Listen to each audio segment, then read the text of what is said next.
नमस्कार दोस्तों।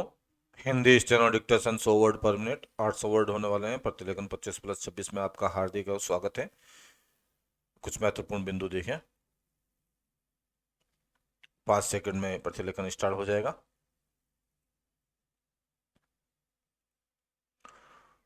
स्टार्ट। सभापति महोदय, अब मैं आर्थिक मामलों पर आना चाहता हूं। मैं अधिक समय नहीं लूंगा। इस बात को सभी स्वीकार करेंगे कि तीव्र गति से हमारी आर्थिक प्रगति हो। इसका प्रबंध किया जाना चाहिए। इसके लिए ऐसा वातावरण बनाने की आवश्यकता है जिससे उत्पादन बढ़ सके, वितरण में समानता आ सके और उपभोग में संयम से काम लिया जा सके। हर बजट को और हर कर प्रस्ताव को इस कसौटी पर कसा जाएगा।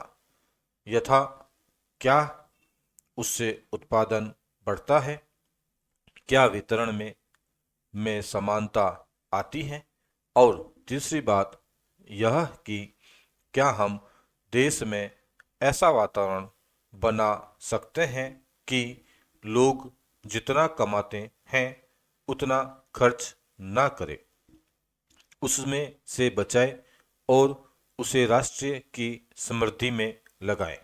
अगर इस कसौटी पर सरकार की आर्थिक नीतियां कसी जाए तो मुझे लगता है कि उनमें पर्याप्त सुधार की गुंजाइश है। मैं वित्त मंत्री की कठिनाई को समझ सकता हूँ। विकास की आवश्यकता अधिक धन की मांग करती है। राज्य सरकारें अधिक कर लगाने के लिए तैयार नहीं हैं। वे केंद्र से कर्जा लेकर अपना काम चलाना चाहती हैं। वहाँ कोई वित्तीय अनुशासन नहीं है। यह सारा बोझ केंद्र को उठाना पड़ेगा और केंद्रीय सरकार कठिनाई में पड़ेगी। इसलिए मैं समझता हूँ और सुझाव को दोहराना चाहता हूँ कि राज्य को इस संबंध में निर्देश दिया जाना चाहिए। संविधान के अंतर्गत केंद्र इन राज्यों को निर्देश दे सकता है कि वह अपने साधनों के अंतर्गत अपने खर्च को चलाए। केंद्र के कर्ज पर निर्भर नहीं रहना चाहिए। विशेष परिस्थितियों में कर्जा दिया जा सकता है, लेकिन कर्जा लेकर अपना काम चलाना यह उनका स्वभाव नहीं बनना चाहिए। अपवाद रूप में कर्जा लेकर वह किसी विशेष परिस्थिति का सामना करने के लिए प्रस्तुत हो तो उसका विरोध नहीं किया जा सकता। दूसरी बात यह है कि देश में सादगी और संपत्ति को उड़ाने के बजाय उसे उत्पादक कार्यों में लगाने का वातावरण बनाना चाहिए। मैं नहीं जानता वित्त मंत्री महोदय इससे कहाँ तक सहमत होंगे, लेकिन आज देश में समाजवाद की चर्चा बहुत होती है। लोगों का समाजवाद की ओर देखने का दृष्टिकोण विकृत हो गया है। लोग हमें क्या मिलता है इसे और ज़्यादा ध्यान देते हैं। हम कितना खर्च करते हैं इस ओर ध्यान नहीं देते हैं। समाजवाद बिना संपत्ति की अभिवृद्धि किए और बिना उसके समान वितरण के नहीं आ सकता। हमारा देश कृषि प्रधान देश है।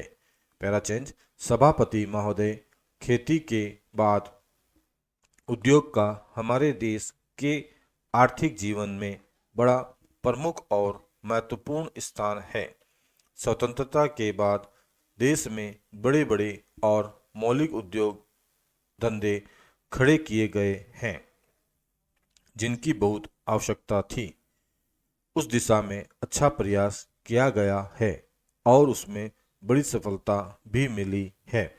लेकिन जहां बड़े बड़े उद्योग धंधे खड़े हुए वहां छोटे छोटे उद्योग धंधों की, विशेष रूप से उन उद्योग धंधों की जो देश में परंपरा से चले आ रहे थे, बड़ी उपेक्षा हुई। बहुत से उद्योग धंधे अपने पुराने ढंग से चले आ रहे हैं, उनमें कोई नया परिवर्तन नहीं लाया जा सकता है, उनका कोई विकास नहीं हो सकता है। देश की स्थिति को देखते हुए विशेष रूप से ग्रामीण क्षेत्रों में कौन से नए उद्योग धंधे खड़े किए जा सकते हैं, इस बारे में कोई अनुसंधान नहीं किया गया है। खादी और ग्रामोद्योग स्थापित किया गया और उसने खादी और कुछ ग्रामीण उद्योग धंधों को लिया, लेकिन उसकी भी कुछ सीमाएं हैं। बहुत से उद्योग धंधे ऐसे हैं जिनको प्रोत्साहन दिया जाना चाहिए था, लेकिन प्रोत्साहन देना तो दूर रहा, ऐसी नीति अपनाई गई कि उनके काम में बाधा पैदा हुई और उनमें बहुत से टूट गए। इसका परिणाम यह हुआ कि एक तरफ तो हमने दिखाने के लिए बड़े बड़े कल कारखाने खड़े किए हैं, लेकिन दूसरी तरफ बेकारों की संख्या बढ़ती गई है। आज यह समस्या एक भीषण रूप में हमारे सामने आई है।